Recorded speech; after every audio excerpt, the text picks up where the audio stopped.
Shalom Bapak Ibu Saudara sekalian, jemaat yang dikasihi Tuhan. Kita bertemu kembali di hari ini, di hari perayaan Paskah. Hari kebangkitan di mana Tuhan Yesus Kristus bangkit dari kubur ya. Kita percaya bahwa hari ini Tuhan Yesus sungguh-sungguh terus ada di dalam pertemuan ibadah kita hari ini. Dan kita bersyukur juga hari ini kita semua ada di dalam rencana dan kehendak Tuhan, ya kita bersyukur, saya percaya dan saya sungguh berharap Bapak Ibu semua di rumah juga, saudaraku di rumah juga sehat-sehat semuanya. Kita tahu meskipun pandemi COVID-19 ini belum reda Bapak Ibu, kita percaya kita semakin hari kita semakin memiliki pengharapan yang luar biasa kepada Tuhan kita. Dan saya mau terus ingatkan Bapak Ibu untuk senantiasa membangun hubungan yang lebih kuat lagi, lebih intim lagi bersama Tuhan kita. Bersama dengan keluarga kita di rumah. Kita percaya ini waktu-waktunya kita untuk kita terus membangun keintiman kita dengan Tuhan kita Yesus Kristus Tuhan. Haleluya. Yang percaya berikan tepuk tangan bagi Tuhan kita Bapak Ibu Saudara sekalian. Puji Tuhan. Nah, Bapak Ibu Saudara sekalian, di hari Paskah ini, di perayaan hari Paskah ini, saya mengambil satu topik yang Tuhan taruh di hati saya, yang saya beri tema hari ini adalah hidup untuk Kristus, ya. Dan di sepanjang bulan April ini, di awal April ini, saya mau sampaikan bahwa tema kita sepanjang bulan April ini adalah bicara tentang murid yang hidup berkemenangan, ya. Dan saya menyampaikan di awal April ini dengan tema hidup untuk Kristus. Mari kita Bapak Ibu Saudara sekalian, mari kita baca sama-sama. Ayat dari firman Tuhan hari ini diambil dari 2 Korintus pasal yang kelima ayat 14 sampai 15. Demikian bunyi firman Tuhan. Sebab kasih Kristus yang menguasai kami, karena kami telah mengerti bahwa jika satu orang yang sudah mati untuk semua orang, maka mereka semua sudah mati. Dan Kristus telah mati untuk semua orang, supaya mereka yang hidup tidak lagi hidup untuk dirinya sendiri, tetapi untuk Dia yang telah mati dan telah dibangkitkan untuk mereka. Nah, Bapak Ibu Saudara sekalian, satu ayat yang luar biasa sekali, yang memiliki makna teologi yang luar biasa dalamnya Bapak Ibu, untuk kita mengerti dengan sungguh-sungguh tentang hidup bagi Kristus. Ya, ini waktunya kita terus mengalami Tuhan di dalam kehidupan kita. Nah, Bapak Ibu Saudara sekalian, sebelum kita mengalami hidup untuk Kristus, kita mesti harus mengerti ada 3 fakta yang mau saya sampaikan hari ini. Fakta yang pertama adalah tentang asal usul dosa dan penyebab dosa itu sendiri. Dan fakta yang kedua adalah tentang kematian Kristus. Dan fakta yang ketiga adalah tentang kebangkitan Kristus. Nah, 3 fakta ini akan saya sampaikan satu persatu untuk Bapak Ibu Saudara sekalian, jemaat yang dikasihi Tuhan, untuk bisa mengerti hidup untuk Kristus itu seperti apa. Yang pertama Bapak Ibu, fakta yang pertama saya mau bagikan adalah tentang asal usul dosa dan penyebab dosa.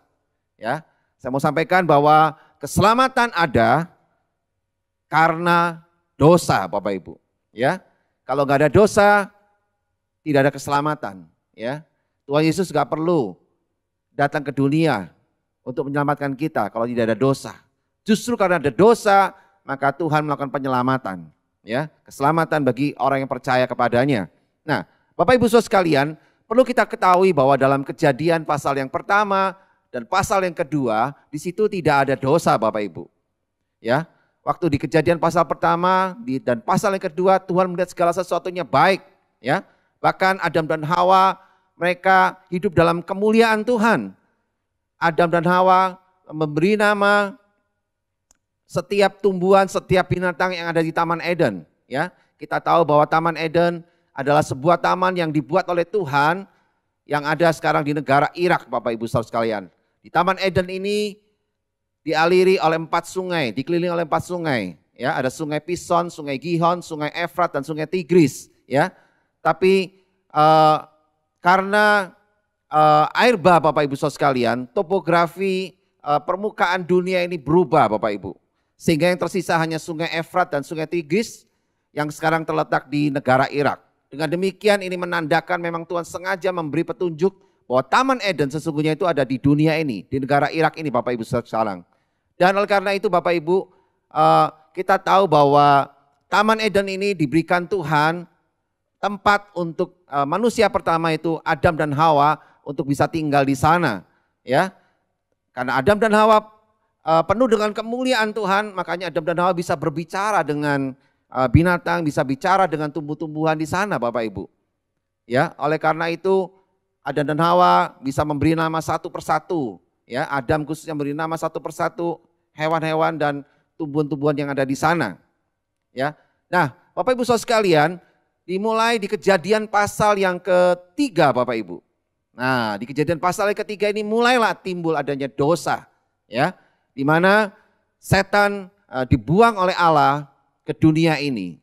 Nah, rupanya Bapak Ibu ada kejadian yang terjadi di surga waktu itu, ya.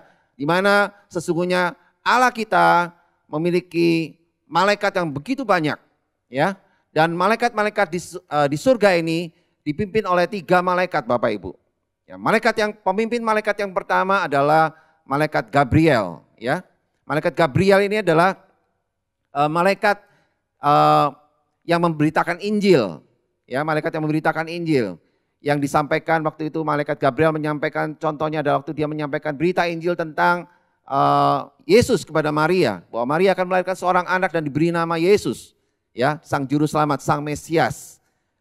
Malaikat Gabriel ini punya pengikut yang banyak Bapak Ibu. Ya, kemudian pemimpin malaikat yang kedua adalah Mikael, ya, di mana Mikael ini adalah malaikat panglima perang. Dia juga punya pengikut-pengikut yang banyak. Kemudian pemimpin yang ketiga adalah malaikat yang bernama Bintang Timur, Putra Fajar, ya. Nah, ini tugasnya adalah Bapak Ibu, malaikat ini tugasnya adalah melayani Tuhan, memuji menyembah Tuhan, memuji menyembah Allah, ya. Setiap hari dia lakukan seperti itu. Satu waktu timbul dalam hati dari seorang malaikat, pemimpin malaikat bernama Bintang Timur atau Putra Fajar ini. Ya, dia timbul dalam hatinya, dia bilang, enak banget ya Allah dipuji disembah setiap hari. Saya juga pengen dipuji dan disembah seperti Allah. Bahkan saya mau melebihi Allah. Nah, malaikat Bintang Timur atau Putra Fajar ini hanya cuman baru muncul di hati. Allah udah tahu. Karena Allah kita Allah Maha tahu. Amin. Ya, Dia Maha hadir, Dia Maha kuasa. Jadi Dia tahu apa yang terjadi di hati pemimpin malaikat yang ketiga ini, Bintang Timur Putra Fajar. Dan Tuhan mengetahui hal ini, maka Tuhan menghukum pemimpin malaikat yang bernama Bintang Timur atau Putra Fajar ini. Dibuanglah malaikat ini ke bumi.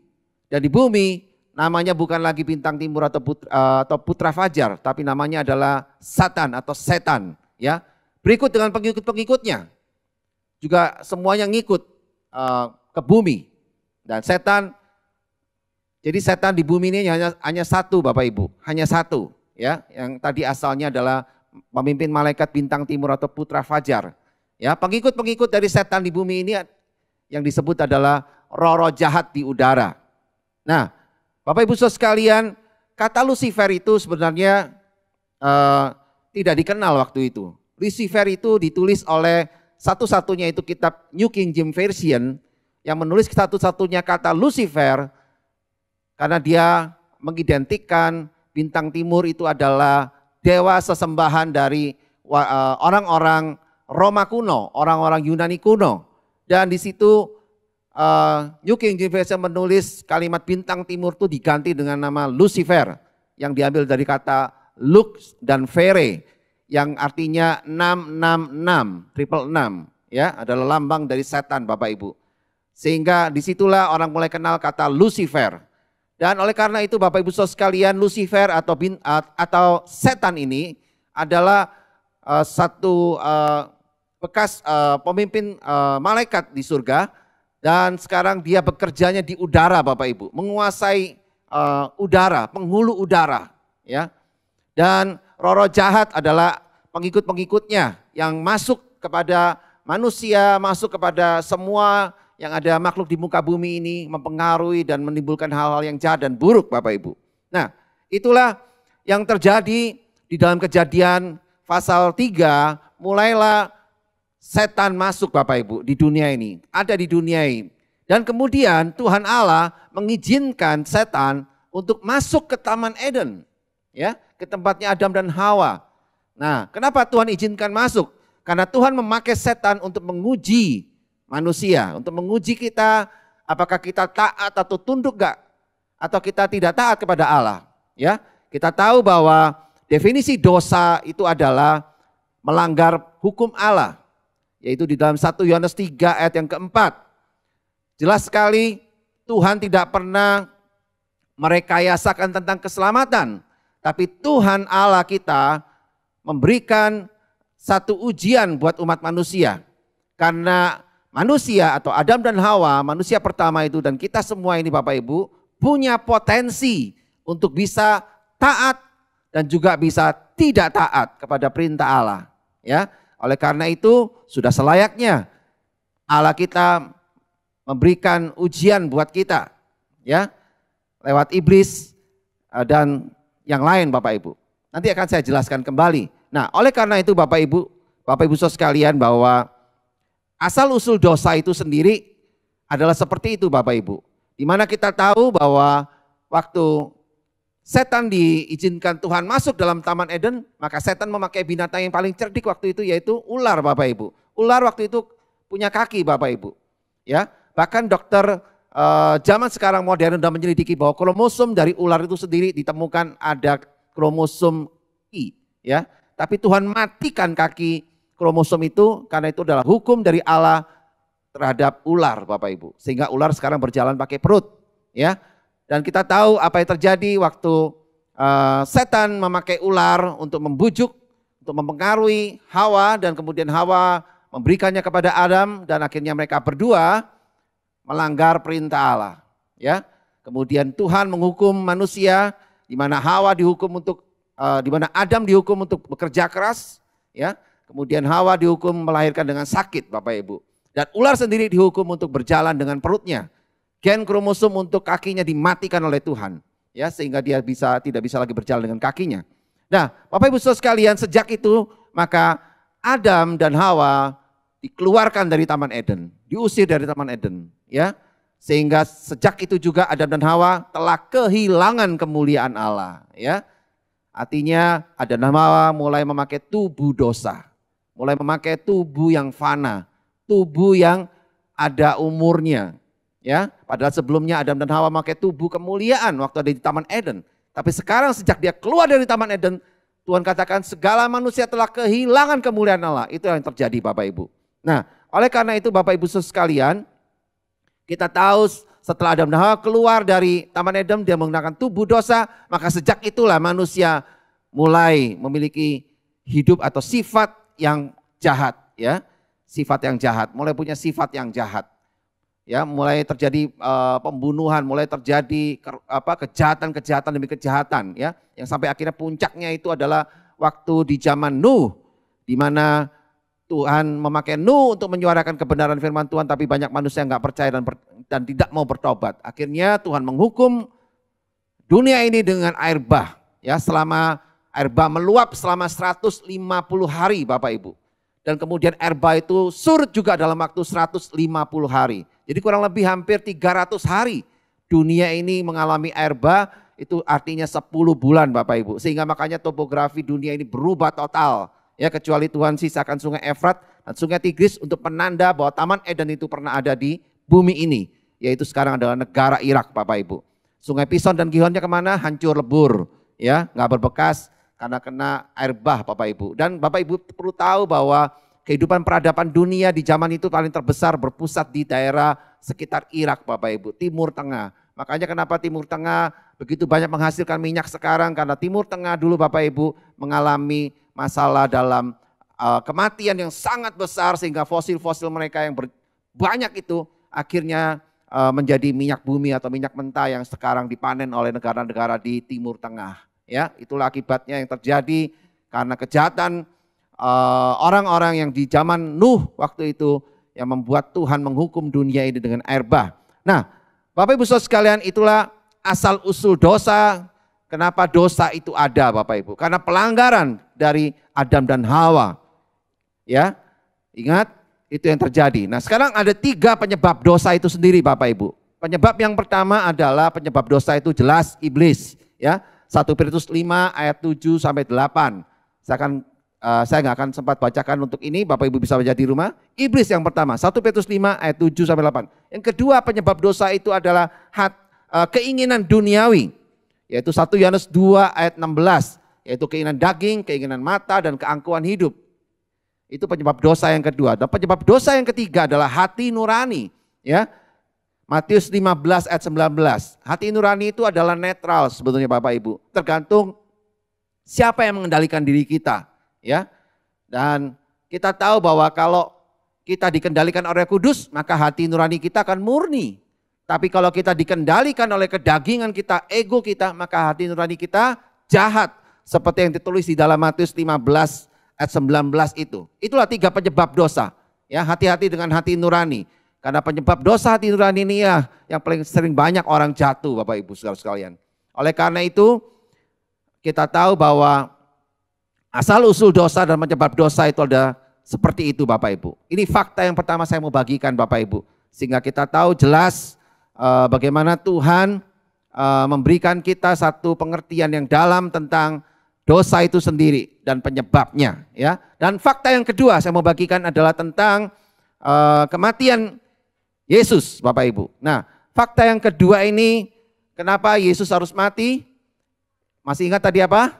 Karena dosa dan pelanggaran manusia. Makanya Yesus harus lahir di dunia ini untuk menyelamatkan kita dengan cara dia harus mati di kayu salib Bapak Ibu. Nah kita tahu bahwa Tuhan Yesus adalah pribadi Allah yang kedua Bapak Ibu. Di dalam Tritunggal. Ya. Tritunggal adalah satu Allah dengan 3 pribadi. Bapa, Anak, dan Roh Kudus. Ya. Dalam Kejadian 1 ayat 26 ada kata kita. Kita di sini dalam bahasa Ibraninya adalah Elohim. Ya. Elohim, him itu tadi jamak ya, lebih dari 1. Sementara kalau tunggal itu adalah El-Roy atau El Shaddai, ya itu 1 ya. Dalam Ulangan 6 ayat 4 dikatakan bahwa Allah itu Esa ya. Esa ini di sini dalam bahasa Ibraninya ditulis adalah Echad ya Bapak Ibu saudara sekalian. Artinya 1 tapi di dalamnya terdiri dari beberapa elemen ya. Memang di Alkitab tidak ada ditulis kata Tritunggal.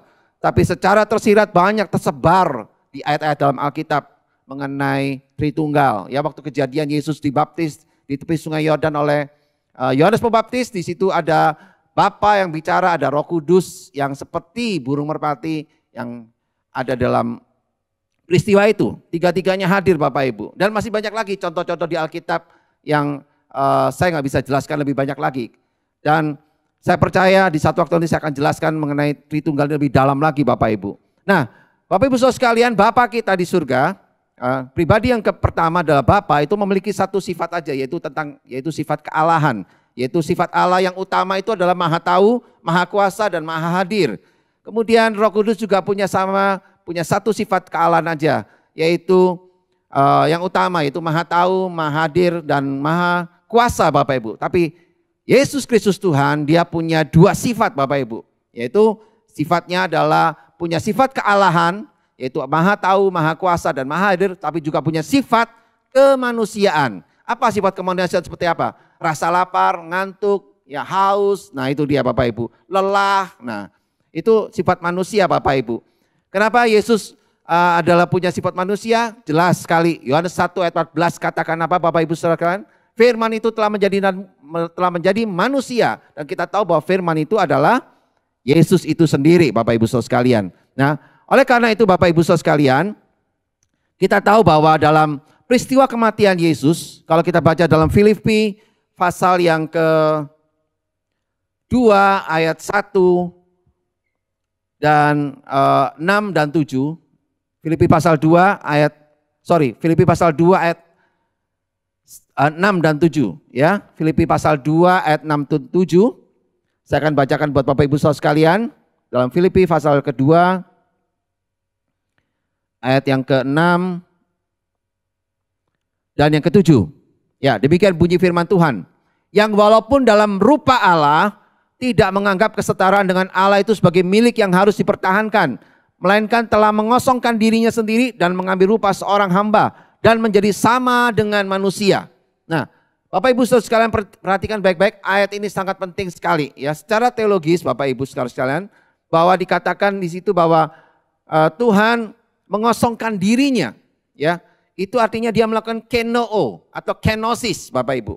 Mengosongkan dirinya. Kenapa dia harus mengosongkan dirinya Bapak Ibu? Kalau Tuhan Yesus gak mengosongkan dirinya, maka dia gak akan bisa mengalami kematian tubuhnya. Ya, karena di dalam pribadi Yesus melekat dua sifat tadi, di sifat kealahan dan sifat kemanusiaan. Untuk Yesus mati di kayu salib, dia harus mengosongkan dirinya. Dia harus kenosis, melakukan kenosis. Ya, dalam bahasa Yunani kenosis, ditulis mengosongkan dirinya itu kenosis, akar katanya adalah kenoo. Ya, nah Bapak Ibu Saudara sekalian, dengan dia mengosongkan dirinya, artinya dia menganggap kealahannya itu tidak dianggap waktu itu. Makanya begitu Yesus ditusuk lambungnya, akhirnya dia bisa meninggal Bapak Ibu. Ya, karena kalau Yesus tetap tidak mengosongkan dirinya, maka dia di apapun gak akan bisa meninggal Bapak Ibu. Karena dia Allah. Ya, oleh karena itu Bapak Ibu Saudara sekalian, ini fakta yang saya mau bagikan tentang kematian Yesus. Bagaimana Yesus melakukan kenosis ya di sini. Dia lakukan kenosis. Waktu dia meneriakkan Eli Eli lama sabatani. Allahku, Allahku, mengapa engkau meninggalkan aku? Kalau memang dia Allah, pertanyaannya, ngapain dia manggil Allah? Ya, yang jelas saya mau jelaskan bahwa di sini dia menggunakan sifat manusianya untuk memanggil Allah Bapa. Ya, sifat manusianya, dia merasa menderita di kayu salib. Dia merasa sangat sengsara di kayu salib. Sehingga sampai dia berteriak-teriak, Allahku, Allahku, mengapa kau meninggalkan aku? Itu yang berteriak adalah sifat kemanusiaannya Bapak Ibu. Sama kayak kita juga, sifat kemanusiaannya. Ya, artinya Allah sungguh-sungguh menderita saat itu di kayu salib. Dia tunjukkan kepada kita itu bukan bohong Bapak Ibu. Itu bukan sesuatu yang dibuat-buat. Tapi memang dia sangat menderita karena sifat manusia yang berteriak itu Bapak Ibu. Sementara sifat kealahannya kemana? Tetap ada di dalam pribadi Yesus di kayu salib. Tapi lagi tidak dianggap. Karena apa? Karena kalau dia terus melakukan ada sifat kealahannya, maka dia gak akan bisa mati Bapak Ibu. Dia saat itu lagi melakukan apa? Kenosis, mengosongkan dirinya, kenoo. Ya. Lalu setelah dia meninggal Bapak Ibu di kayu salib, ya jam 3 kemudian dia mulai melihat bahwa dia harus menyerahkan nyawanya kepada Bapa dan kemudian dia turun kembali masuk ke Hades Bapak Ibu, ke dunia orang mati.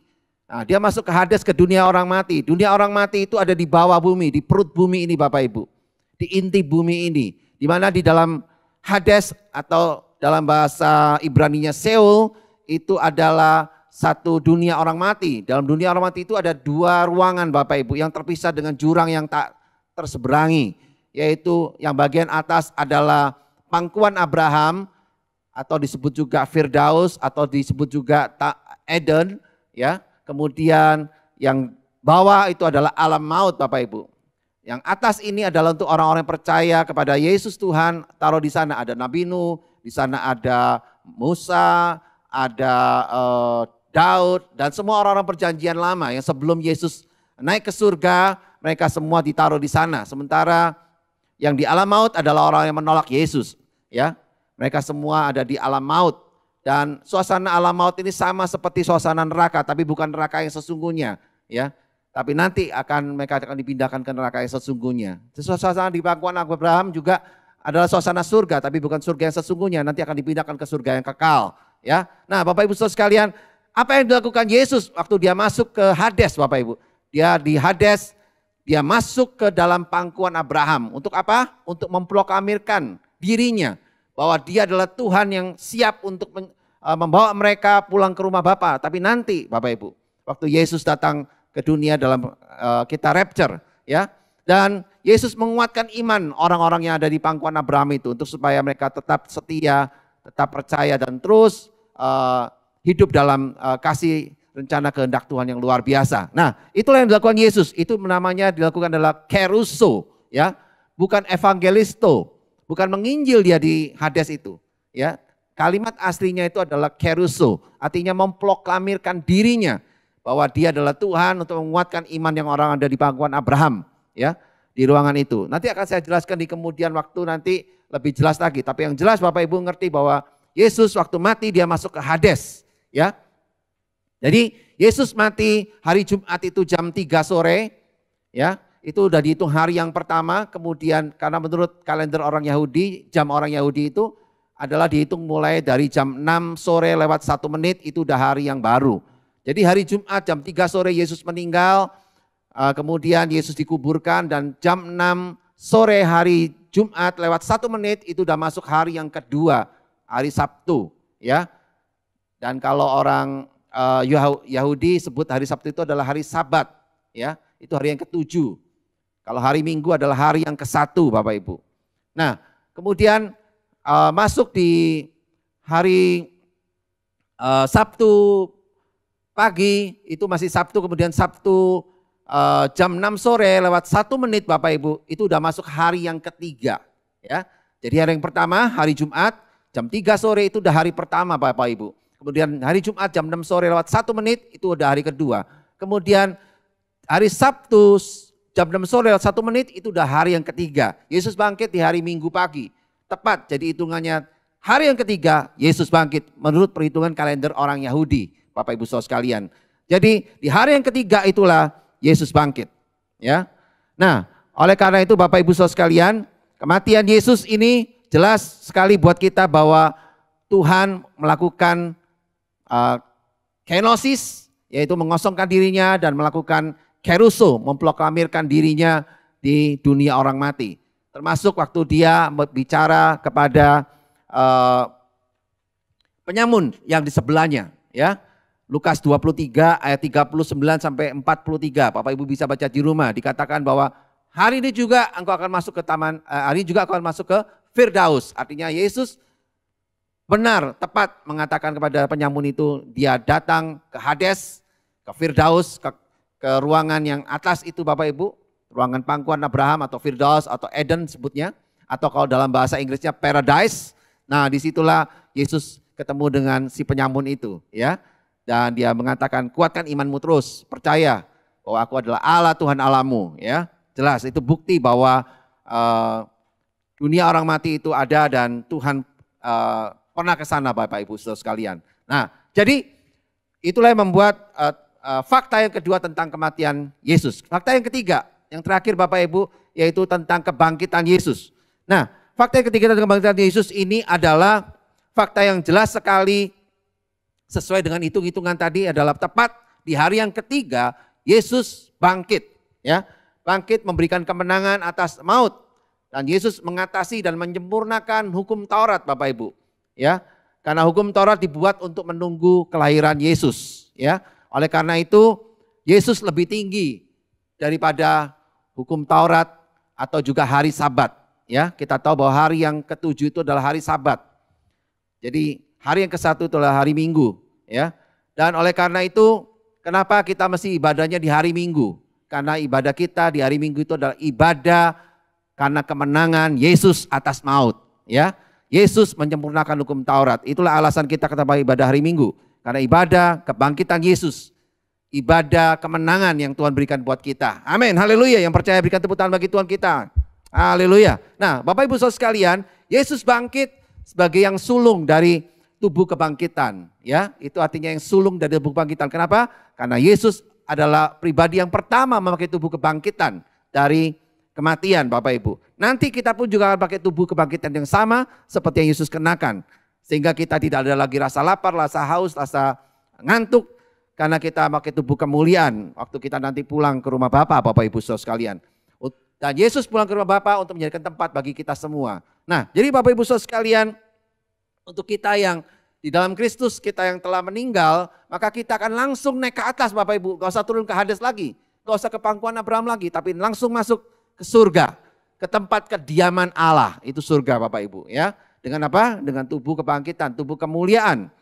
Dan kita yang nanti datang waktu Tuhan rapture datang, maka kita yang masih hidup waktu Tuhan rapture datang di awan permai, maka kita juga akan pakai tubuh kemuliaan langsung ke surga. Nah, oleh karena itu Bapak Ibu Saudara sekalian, kesimpulannya kita yang hidup saat ini, biarlah kita mau hidup bagi Kristus. Dengan 3 fakta yang saya ungkapkan tadi tentang asal usul dosa, penyebab dosa, dan juga fakta tentang kematian Yesus, dan fakta tentang kebangkitan Yesus jelas menunjukkan bahwa kita harus hidup bagi Kristus. Karena Yesus Kristus sudah sangat terlalu baik buat kita. Amin.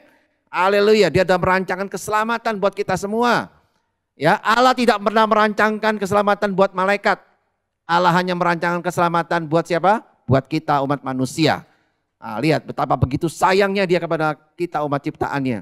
Oleh karena itu, hidup bagi Kristus itu adalah yang pertama, taat pada firman Tuhan. Yang kedua, hidup dalam kekudusan. Yang ketiga, kasih dalam keluarga. Yang keempat, bekerja untuk memuliakan Tuhan Yesus. Yang kelima, memberi yang terbaik bagi Tuhan Yesus. Nah, 5 hal ini penting menunjukkan bahwa kita mau hidup bagi Kristus. Ingat, Tuhan Yesus akan datang seperti seorang pencuri. Itu artinya apa Bapak Ibu, saudara sekalian? Itu artinya dia minta kita untuk segera bertobat, segera melayani, memberitakan Injil.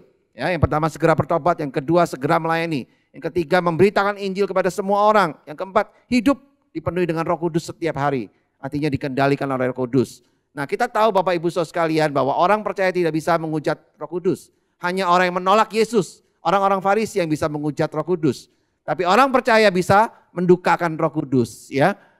Oleh karena itu Bapak Ibu saudara sekalian jangan pernah kita mendukakan Roh Kudus.